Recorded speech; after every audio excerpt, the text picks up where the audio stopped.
Olá, querido irmão, querida irmã, mais uma vez estamos aqui reunidos para meditar a poderosa palavra de Deus. Sim, devemos alimentar do arroz, do feijão, de uma misturinha, de uma fruta. No entanto, jamais deixar de se alimentar com a palavra de Deus. É bom demais. E hoje já estamos tempo passando, né? Ano 2023 voando, já estamos no final do mês de janeiro. Voa! Quarto domingo do tempo comum, liturgia riquíssima como sempre. O evangelho que vamos meditar hoje, Mateus, capítulo 5, as bem-aventuranças. Mateus que começa ali no capítulo 5, né, versículo 1, e vai até o versículo 12 aqui, tá bom? Vamos lá? Evangelho de nosso Senhor Jesus Cristo, segundo São Mateus. Naquele tempo, Jesus, vendo aquelas multidões, subiu a montanha, sentou-se e seus discípulos se aproximaram dele. Então, abriu a boca e ensinava, dizendo: Bem-aventurados que têm um coração de pobre, porque deles é o reino de Deus. Bem-aventurados que choram, porque serão consolados. Bem-aventurado os mansos, porque possuirão a terra. Bem-aventurados que têm fome e sede de justiça, porque serão saciados.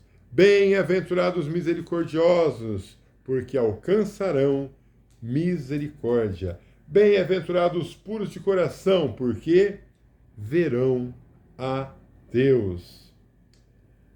Bem-aventurados pacíficos, porque serão chamados filhos de Deus.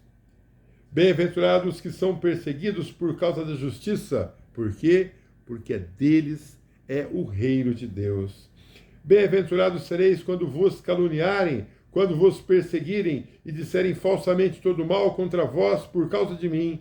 Alegrai-vos e exultai-vos esse dia, porque grande será a vossa recompensa no céu, porque assim perseguiam os profetas que vieram antes de vós. Palavra da salvação, glória a vós, Senhor. Hoje eu quero fazer uma meditação diferente, bem rápida mesmo da palavra de Deus. Eu quero pegar a segunda leitura. Eu vou usar Paulo, que é a segunda leitura da liturgia de hoje, que está lá em 1 Coríntios, capítulo 1, versículos do 26 ali em diante até o 31. Eu vou falar o que Paulo falou. Paulo praticamente explica esse evangelho na segunda leitura. Então, preste bem atenção quando você for participar aí, tá? Da segunda leitura. O que Paulo fala aí no capítulo 1, praticamente inteiro? O título desse trecho é Sabedoria do mundo e loucura da cruz. Paulo diz assim, ó, no 18, versículo 18. Voltei um pouco, tá? A linguagem da cruz é loucura para os que se perdem, mas para os que foram salvos e para nós é uma força divina. O que Paulo vem falar para nós é que muitas vezes a palavra de Deus, para aquele que não acredita, não é nada, mas para aquele que crê, é alimento, é fortalecimento.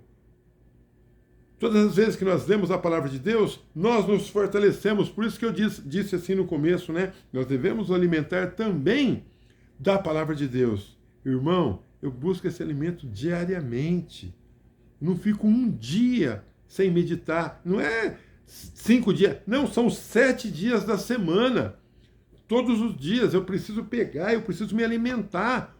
O mundo está aí de ponta cabeça, mas com a palavra de Deus eu busco força, refúgio, fortaleza para enfrentar as dificuldades. Com Jesus nós temos a solução, com o mundo nós temos problemas, mas o mais importante, como disse Paulo em outra leitura, não importa qual foi o grau que nós chegamos, o importante é prosseguir decididamente. Então, nesse primeiro capítulo aqui, ele vai explicando. Então você vai entender aqui no versículo 26. Ele diz assim, ó: Vede, irmãos, o vosso grupo de eleitos, não há entre vós muitos sábios, humanamente falando, né?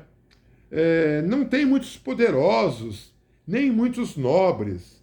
O que é estulto no mundo, Deus o escolheu para confundir os sábios. Então Paulo diz assim: olha, entre nós aqui tem gente do povão, tem gente simples, tem gente da luta, tem gente da batalha, mas Deus escolheu os mais humildes, aqueles que são os bem-aventurados.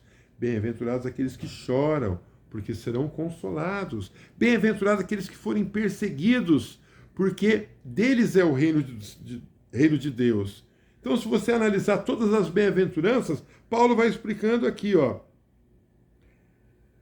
Deus o escolheu para confundir os fortes, o que é vil e desprezível no mundo. Deus o escolheu também aquelas coisas que nada são, para destruir as que são. Assim, nenhuma criatura se vangloriará diante de Deus. Os homens de hoje em dia se vangloriam, ou o senhor fulano de tal, o doutor fulano de tal, o candidato, o presidente, o governador, o vereador. É uma ostentação que não tem jeito. Como Herodes, lá em Atos dos Apóstolos, sentou num trono, sentou, e as pessoas, é isso, é aquilo. Daí a pouco um puxa-saco disse, é um Deus. E no íntimo do coração de Herodes, ele disse, isso aí, eu sou um Deus. E a palavra de Deus diz que os vermes o corroeram e ele morreu lá, ó, sentado. E o que diz aqui Paulo no finalzinho? Ele diz assim, ó, como está escrito, quem se gloria, glorie-se no Senhor. Está lá em Jeremias, capítulo 9, versículo 23. Onde está a nossa glória? Onde está a nossa glória nesse mundo? O mundo passa. Isso aqui é um vestibular, meus irmãos. Bem-aventurado, na parte teológica, diz que é aquele que aqui na terra, bem-aventurado na parte teológica, aqui na terra ele é uma pessoa de bem, mas está se preparando também para ser um bem-aventurado na vida eterna. Muitas vezes no mundo, né, as pessoas que são chamadas de autoridades desse mundo têm seus cargos nesse mundo, são colocados aí como os maiorais. Aqui está numa boa, mas e na vida eterna? E na vida eterna? Nós temos aqui uma camisa de São Francisco de Assis, né? E ele diz assim, ó, pregue o evangelho em todo tempo, se necessário, utilize as palavras. Você pode ser o único evangelho que o teu irmão vai ler naquele dia. Então, quando você passar por ele, seja aquela pessoa que vai enxugar as lágrimas dele. Eu olho para alguém, eu percebo se ela está bem ou se não está bem. Então, o importante é ser acolhedor, é abraçar, é ser pacífico, a repartir. Ah, mas eu não tenho dinheiro. Reparta um pouco que você tem. Ajude, irmão. Como disse Paulo, é muito melhor ajudar do que ser ajudado. E se nós tivermos que um dia se gloriar, como disse Jeremias, a minha glória, a sua glória, que ela possa estar em Deus. Amém? Hoje foi de uma maneira bem diferenciada essa meditação, para a gente perceber que a palavra de Deus, ela não precisa de... Ela precisa de explicação, mas as bem-aventuranças são práticas. Jesus não precisou explicar as bem-aventuranças. Ele não usou parábolas para as bem-aventuranças. Ele disse, olha, bem-aventurados sereis vós quando vos perseguirem, quando vos caluniarem, quando disserem falsamente todo mal contra vocês por causa de mim, o Filho de Deus, disse Jesus. Se alegrai-vos nesse dia, porque será grande a vossa recompensa no céu, porque assim perseguiram os profetas que vieram antes de vós. Não precisa de explicação. Lá atrás, mataram os profetas. Jeremias foi perseguido, Isaías foi perseguido, Jonas foi perseguido, todos os profetas foram perseguidos. Elias foi perseguido, Eliseu foi perseguido. E quando não foram mortos, porque Deus livrou eles do vale da sombra da morte. O grande Daniel foi perseguido, foi colocado numa cova dos leões, mas Deus o livrou.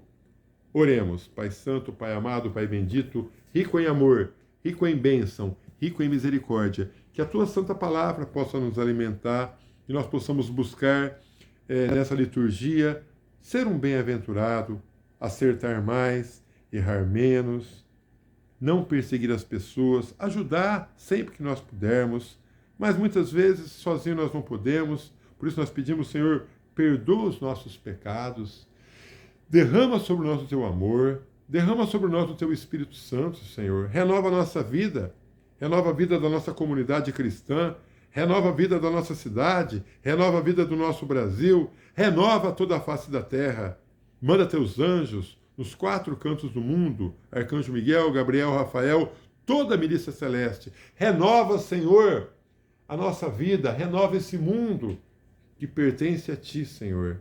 A Ti a honra, a glória, o louvor, o poder, pelos séculos dos séculos. Amém. Deus te ama, Deus me ama, e foi por você que Ele enviou o Seu Filho para morrer numa cruz e ressuscitar ao 3º dia.